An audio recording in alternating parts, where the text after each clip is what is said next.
Assalamualaikum warahmatullahi wabarakatuh. Saya Muhammad Zaidan Reza Putra, NPM 18031 dari kelas Logika Hukum, ingin menjelaskan tentang silogisme.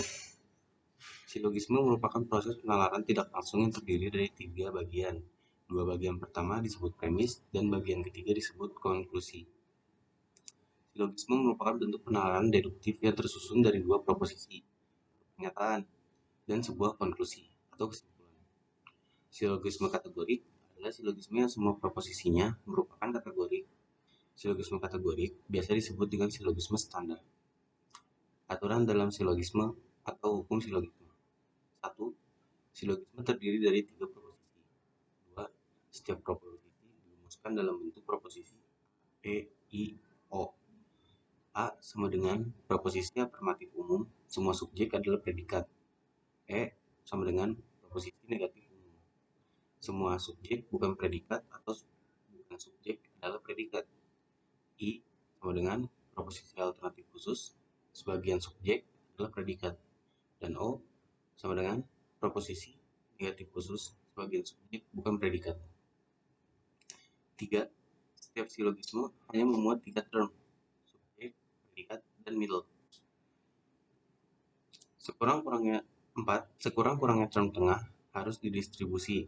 5. Term yang di dalam kesimpulan didistribusi, maka harus didistribusi juga dalam premisnya. 6. Sekurang-kurangnya satu premis harus positif. 7. Jika salah satu premis negatif, maka kesimpulannya harus negatif. 8. Jika kedua premis positif, maka kesimpulan juga harus positif. 9. Sekurang-kurangnya satu premis harus universal. 10. Jika salah satu premisnya khusus, maka kesimpulannya juga khusus.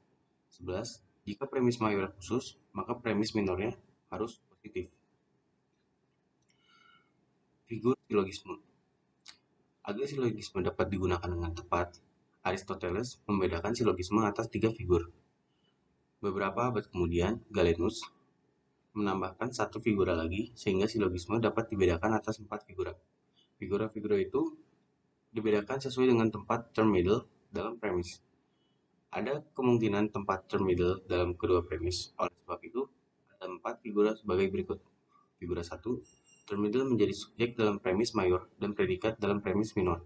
Figura 2, term middle menjadi predikat dalam premis mayor dan premis minor. Figura 3, term middle menjadi subjek dari premis mayor dan premis minor. Figura 4, term middle menjadi predikat dari premis mayor dan subjek dari premis minor. Modus silogisme.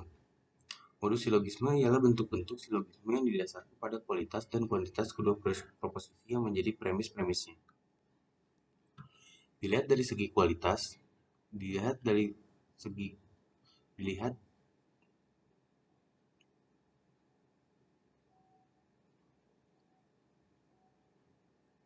segi kualitas dan kuantitas proposisi, ada 4 jenis proposisi, yaitu A, E, I, dan O.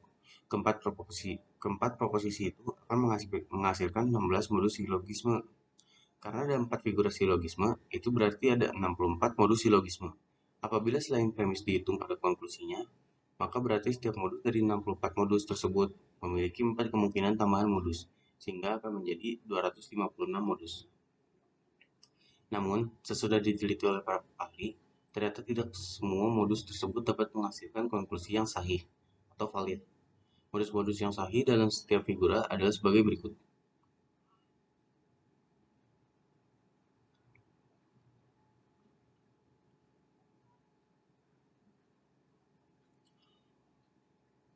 Modus A.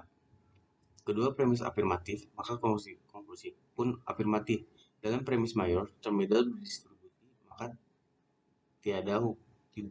tidak ada hukum dan ketentuan yang dilanggar untuk mengambil konklusi. Proposisi A dari kedua premis dalam figura 1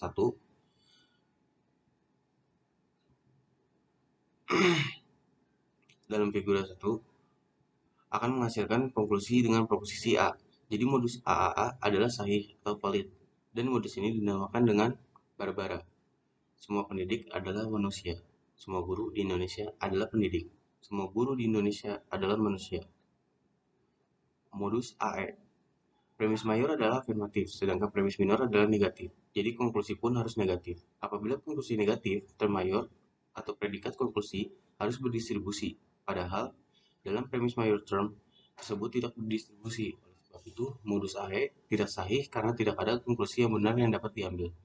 Contoh, semua pendidik adalah manusia. Semua petani adalah bukan pendidik.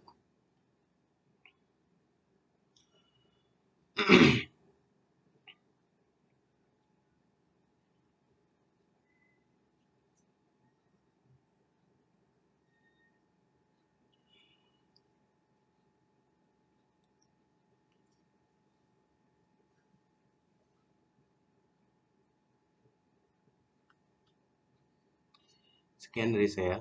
Apabila ada kekurangan, mohon maaf. Assalamualaikum warahmatullahi wabarakatuh.